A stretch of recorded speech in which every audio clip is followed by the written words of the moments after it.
വയനാട് ഉരുൾപൊട്ടലിൽ ചാലിയാറിൽ ഒഴുകിയെത്തിയ മൃതദേഹങ്ങൾക്കായുള്ള തിരച്ചിൽ തുടരുന്നു. ഇന്നൊരു പുരുഷന്റെ മൃതദേഹം പൂക്കോട്ടുമണ്ണ കടവിൽ നിന്നും ഒരു ശരീരഭാഗം മുണ്ടേരിയിൽ നിന്നും കണ്ടെത്തി ജില്ലാ ആശുപത്രിയിലെത്തിച്ചു.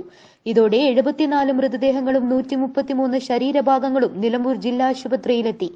ഉരുൾപൊട്ടൽ ദുരന്തത്തിന് ഒരാഴ്ച പിന്നിടുമ്പോൾ ചാലിയാറിൽ ഒഴുകിയെത്തിയ മൃതദേഹങ്ങൾക്കായുള്ള തിരച്ചിൽ 6ാം ദിവസവും തുടരുകയാണ്. ചാലിയാർ പുഴയോട് ചേർന്ന വനമേഖലയിലാണ് ഇന്ന് തിരച്ചിലിന് പ്രാമുഖ്യം നൽകുന്നത്.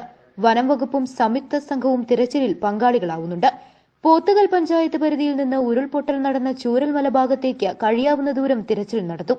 മുണ്ടേരി ഫാമിൽ നിന്നും നിശ്ചിത ടീമുകളായി ഇരുട്ടുകുത്തി കടവ് മുതൽ മുകളിലേക്കായിരിക്കും തിരച്ചിൽ നടത്തുക.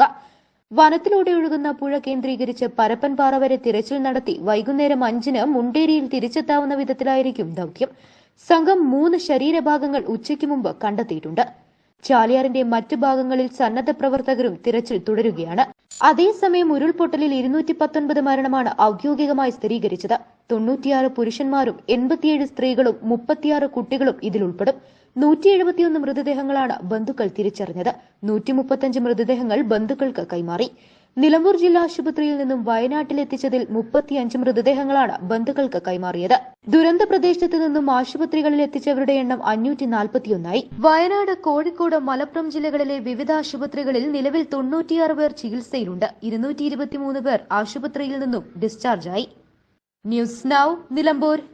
സ്വന്തം ഹൈസ്പീഡ് ഇന്റർനെറ്റ്, നമ്മുടെ സ്വന്തം ഇന്റർനെറ്റ്.